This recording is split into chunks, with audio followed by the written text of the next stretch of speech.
Hey guys, welcome back for another episode of Nerdy Michelle A.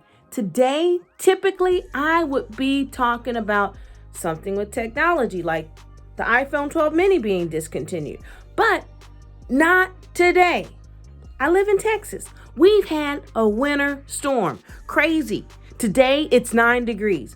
And folks, in Austin, where I'm at, some of us, we've been without power for 30 hours. So today I thought we'd take a quick snapshot look on how do you survive a Texas winter storm with no power and a husband that's hemiplegic trying to avoid hypothermia. Let's give it a roll. First off, we've got my desk. Well, I still have that there, but you'll notice one tea light candle light, battery operated going. The other one, not so much. They've been on for quite a while, folks. But if you have them, they're lifesavers. What do you know? More tea light candles from last night. Those will be going off soon. Why? Because we gotta conserve battery power. But Christmas lights, if you have Christmas lights that are battery powered, bring those inside and use those puppies. Take the batteries out of the remotes. Use them. What are you going to use the remotes for? You can't watch TV. Some of you guys said, hey, Michelle, you got 2 iPads. What do you do with your technology? Put it underneath something to keep it warm. Put it in a drawer. Put something on top to keep it warm. How do you keep the bathroom warm? Well, you can't, but you can definitely put down little lights like this, if you have them, to give yourself some light in the bathroom.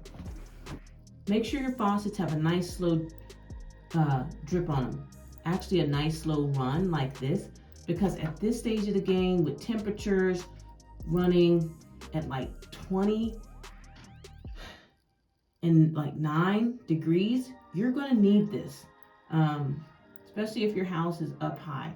Make sure that you've got a nice slow run so you can keep your water flowing. So let's take a look at the other parts of the house, like maybe the kitchen, for example. How do you survive in the kitchen? Well, you don't wash dishes. Your dishes are just gonna pile up because you don't wanna run your faucets too much. But how do you cook? I got news for you guys. If you got an electric stove, you don't cook. But if you have a gas stove, you might be able to cook a little something. You just got to turn the burner a little bit and light it with a match. But no, your electrical system is out. So because the electrical system's out, it's a open flame. It's just burning. So if you have to do that, do it. Cook what you got to cook and be done with it after that. Because if you don't, then you got a problem. Don't just let those open flame burners just go. You can't use your stove for heat.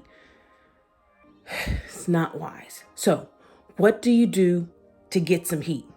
Let's take a look. Okay, in bedroom. Everybody hit one bedroom if you can. Christmas lights. They will give you light. So if you got battery powered Christmas lights, use those. These are LED. So they're cool, but they serve the purpose at night. Now, covering. These are those little throw blankets. You know, the little ones you get for $5 at Family Dollar. They do come in handy, folks. You take these, you take your other blankets you've already got on your bed. And what you do, put one on each side. So you take one of those throw blankets, put it on each side, and then when you get in the bed, get underneath the throw blanket and put the throw blanket along with all your other covers on top of you to stay warm. Okay? Key. Flashlights, have those handy. But don't just have them on the desk because it's going to be cold in your house. So since it's cold, put those flashlights under a pillow. It'll help keep your batteries warm so your batteries aren't being drained in power by cold air. If you got a dog, you got a cat, pull their bed in your room. Okay? If your dog or cat doesn't sleep in the bed with you, pull their bed in your room. When you pull their bed in your room, a blanket, and it's cold, so they're going to need more than just the one blanket. Grab a towel. So a towel and a blanket. When you start those guys off with that towel and the blanket, it's great, but you're going to start off with one.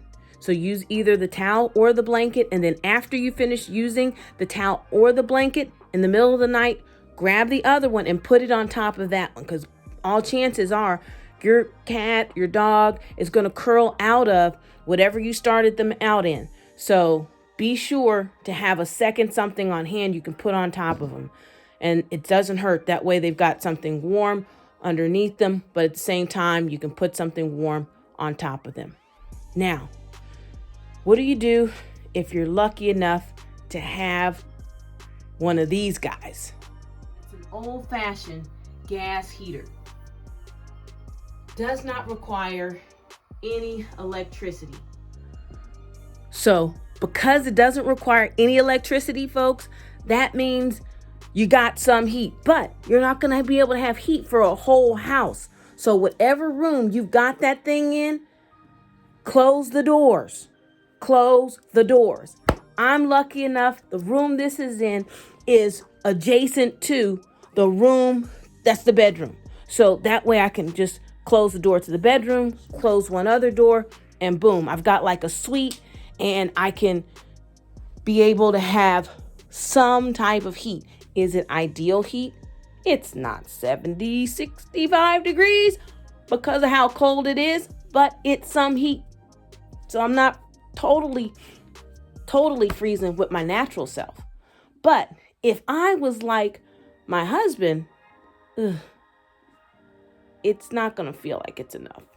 So what do you do when you've got somebody in your household that heat is critical because their body doesn't circulate the same?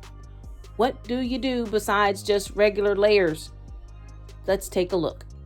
So, first off, if you can, put a chair by the heater. Second, put them in the chair. After you put them in the chair, skull cap. If you got a hat, stocking cap, anything, put it on the head, keep heat in. Layers. Long sleeve shirt, short sleeve shirt, 2 long sleeve shirts, shirt, hoodie, whatever you can, whatever is most comfortable for them. After that, definitely long pants, as you know, but layer the long pants. From there, socks and slippers or shoes. Ladies, give up those fluffy socks. But with the slippers, if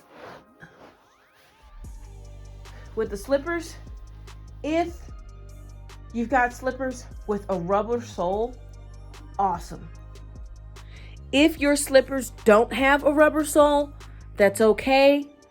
Use what you got. But if you can, and they're comfortable enough, grab their shoes, a comfortable pair of shoes, let them put those on. But by all means, keep the feet off of the floor, because the floor is going to capture some of that heat coming off, the cold, I should say, because it ain't no heat down there, but the cold coming off the ground. So because of that, put some shoes on your feet. So hopefully that helps. Outside of that, the best thing you can do for your loved ones is this. The last 2 things. So one thing you can do, have them move that body part if they're able to, a couple of times every so often for couples of minutes at a time. The other thing you can do is you just grab their hand, and just like the doctors would do, you're going to pinch and see what type of blood flow you can get going with them. Just kind of check their blood flow. If you're not sure how to check it with those, it's hard to move their body parts right now because it's so cold. But look at their fingertips. Make sure you've got some red going on there. Check their fingertips. Make sure you got some. Stop moving your hand, please. It's moving by itself, folks, because it's so cold. His hand's going to move by itself. But what you got to do is check those fingertips regularly. If you see there, his fingertips, they're real moldable, which means it's very cold. And this hand is very cold. So we want to keep him by the heat for now. Get him warmed up from the night. Keep moving that hand and get that color in that hand out here to match in here. Don't get too alarmed, folks, though, because what this means is the cold from here is going inward. Some of that is the body's natural way of protecting itself. So, guys, look, I tried to be as positive as I could with this whole thing, but at the end of the day, yes, it is messed up, beyond messed up. Heck, it's effed up. You know, the only other thing you can do for yourself, for your loved ones, is pray. Right now, ERCOT, power companies, they're saying it could be 3 days total. They have no clue when folks in Texas are going to have power. They have no clue when folks in Central Texas are going to have power.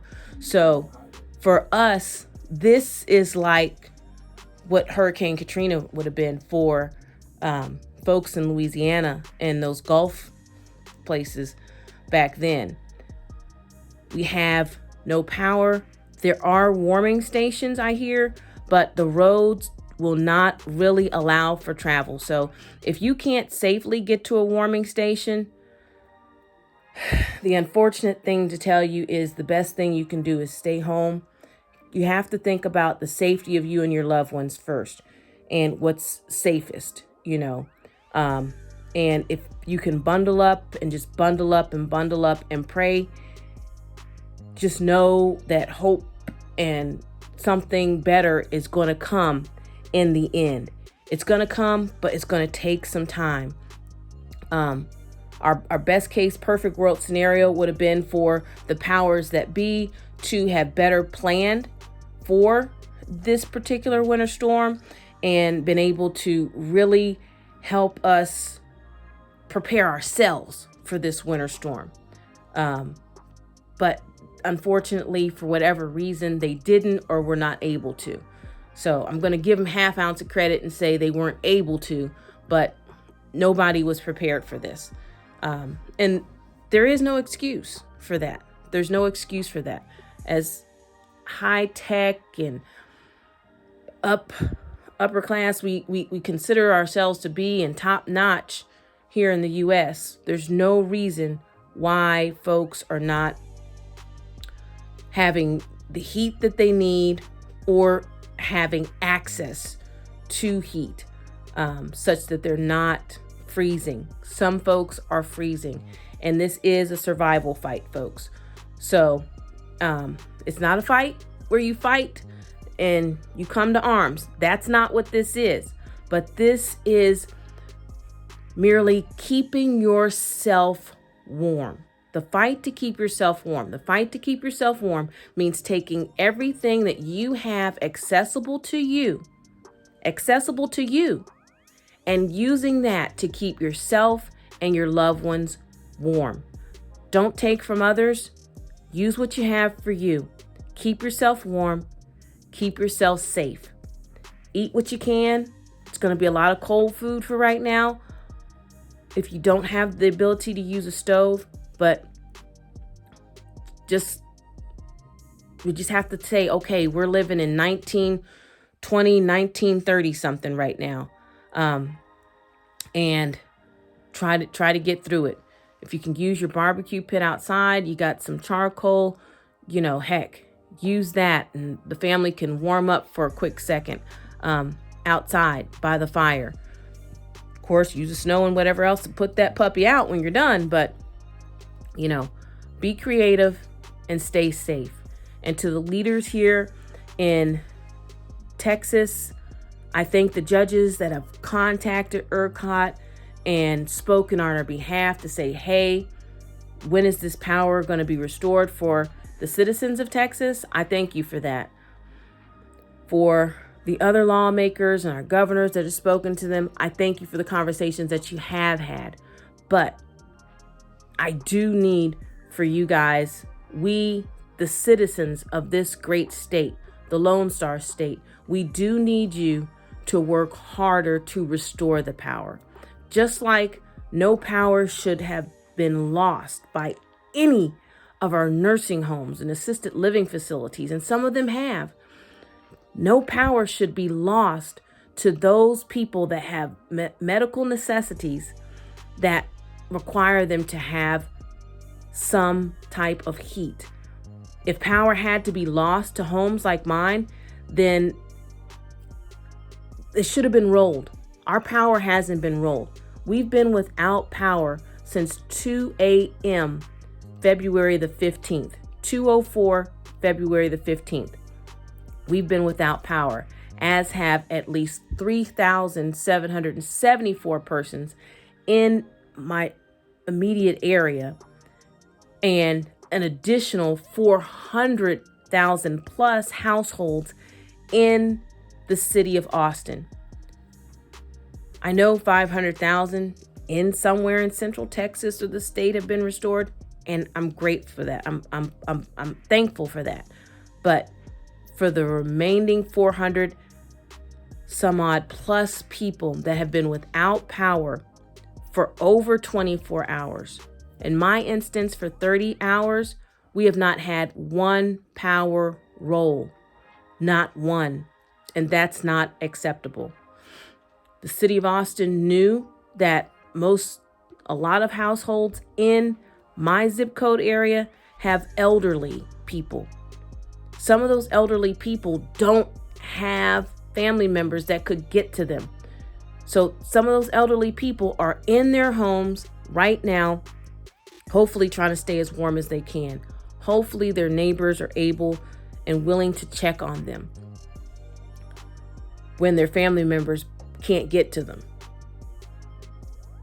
This shouldn't have happened, folks, but it did.